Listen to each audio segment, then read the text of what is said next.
अस्सलाम वालेकुम नाजरीन, ऑर्गेनिक शर्गेनिक के किचन में आपको खुशामदीद कहते हैं।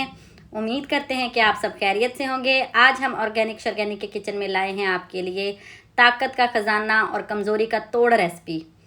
नाजरीन, आज हम बनाने जा रहे हैं दाल मूंग की पंजीरी, जो कि 16 ताकतवर अज्जा का मुरक्कब है।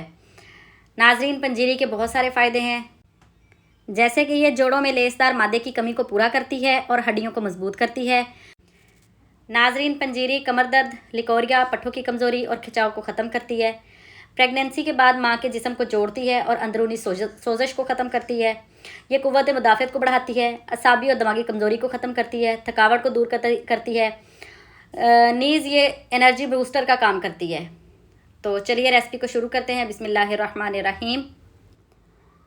अब नाजरीन, अब हम एक कढ़ाई लेंगे, चूल्हे पे रखेंगे, फ्लेम को ऑन कर देंगे।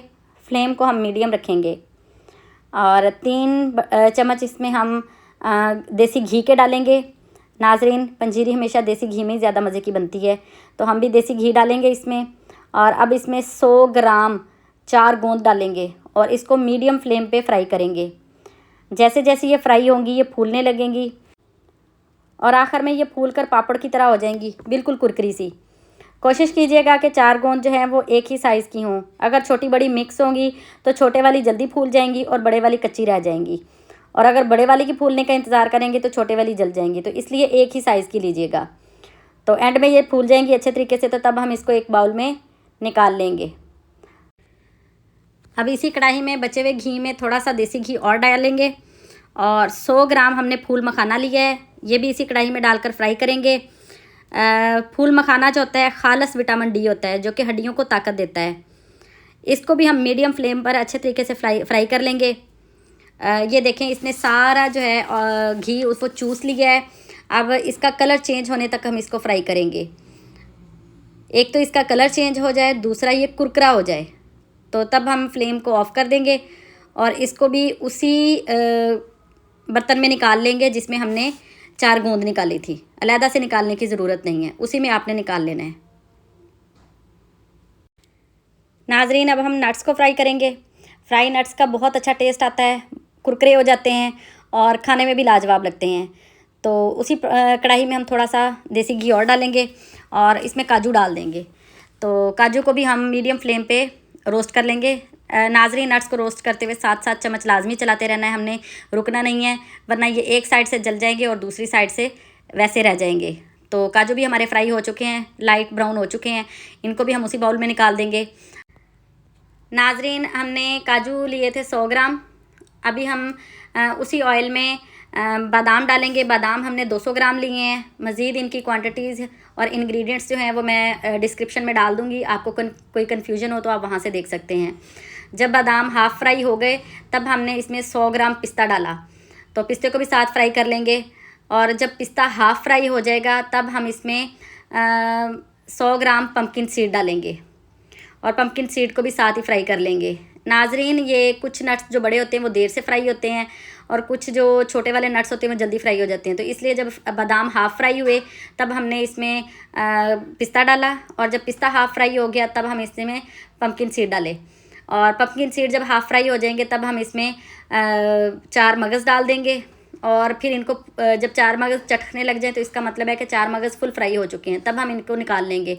नाजरीन, अगर आप एक साथ फ्राई नहीं करना चाहते तो आप सेपरेटली सबको अलग-अलग फ्राई कर सकते हैं, लेकिन टाइम को बचाने के लिए इनको एक साथ ही फ्राई किया है। लेकिन आपने एक साथ इनको नहीं डालना, पहले बड़े वाले डालने हैं, फिर उससे छोटे, फिर उससे छोटे, फिर उससे छोटे, तो ग्रेजुअली डालिएगा।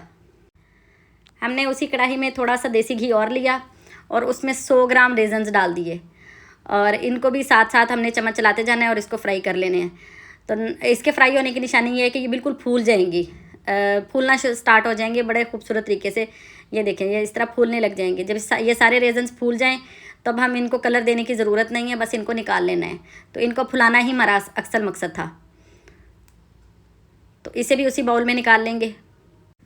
उसी कढ़ाई में थोड़ा सा देसी घी और डालेंगे और यहाँ पर मैंने खशखाश ली है 100 ग्राम, जिसको मैंने धो लिया था। खशखाश को धोना बहुत ज़रूरी है, तो धो के वैसे तो ज़रूरी है कि इसको खुश्क कर लें, लेकिन अगर खुश्क नहीं हुई तो आप इसको वैसे भी भून लेंगे तो इसका काम चल जाएगा। धोना इसलिए ज़रूरी है क्योंकि इसके में रेत बहुत ज़्यादा होती है और खशखाश को धोने से वो रेत नीचे बैठ जाती है और ऊपर से खशखाश को निकाल लेते हैं। तो अगर नहीं धोएंगे तो फिर इसमें रेत आपके मुंह में आएगी। तो हमने धो के खशखाश को भून लिया है। खशखाश हमारी जब भुन जाएगी तब हम इसमें 100 ग्राम खोपरा डालेंगे, कद्दूकश किया हुआ, और इसके साथ ही हमने इसमें 100 ग्राम तिल डाल दिए हैं। तो इनको दोनों को मिला के साथ ही भून लेंगे, तीनों को एक साथ ही भून लेंगे। देखिए माशाल्लाह भुनाई हो चुकी है। इसको भी हम उसी बाउल में निकाल देंगे जिसमें हमने बाकी नट्स वगैरह निकाले थे। तो ये हमारा मुकम्मल हो गया। इसको एक साइड पे रखेंगे। यहाँ पर हम दाल मूंग से बना रहे हैं, तो हमने साबुत मूंग ली है, 1 किलो हमने मूंग ली है। तो मूंग को हमने अच्छे तरीके से साफ़ कर लिया था। अब इसको ग्रेन ग्राइंडर में डालेंगे और पीस लेंगे। नाज़रीन, आपने बिल्कुल इसका आटा नहीं बनाना, बहुत बारीक नहीं पीसना है, इसको थोड़ा सा दरदरा ही पीसना है। तो या तो आप घर में खुद पीसिएगा, लेकिन अगर आप चक्की से पिसवा रहे हैं तो उनसे कहना है दलिये से बारीक हो, आटे से थोड़ा मोटा हो। तो मेरे ख्याल में कोई 21 नंबर की छन्नी होती है, वो लगा कर पिसवाइएगा।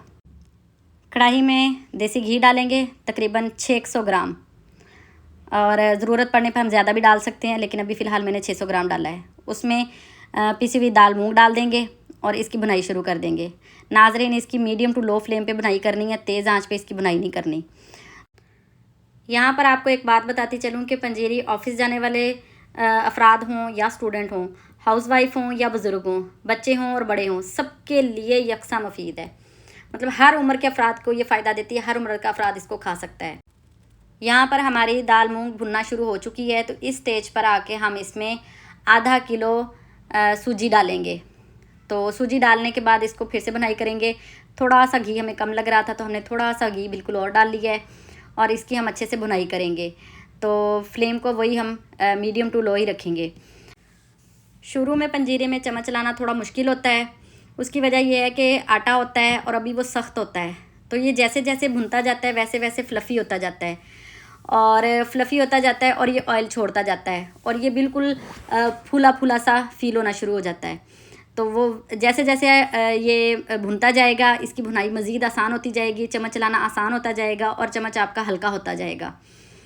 तो इसलिए आपने परेशान नहीं होना, और परेशान होकर शुरू में बहुत ज़्यादा घी नहीं डाल देना। ये जैसे जैसे भुनता जाएगा ये घी भी रिलीज़ करता जाएगा अपना।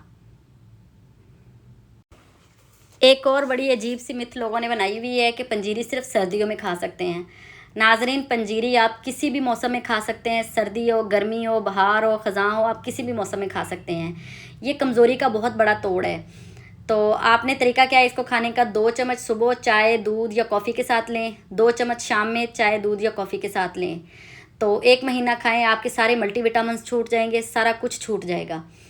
तो इंशाल्लाह आपको बहुत अपनी तंदुरुस्ती फ़ील होगी, अपने अंदर जान फ़ील होगी, और आपको बड़ी एनर्जी फ़ील होगी इसको खा के।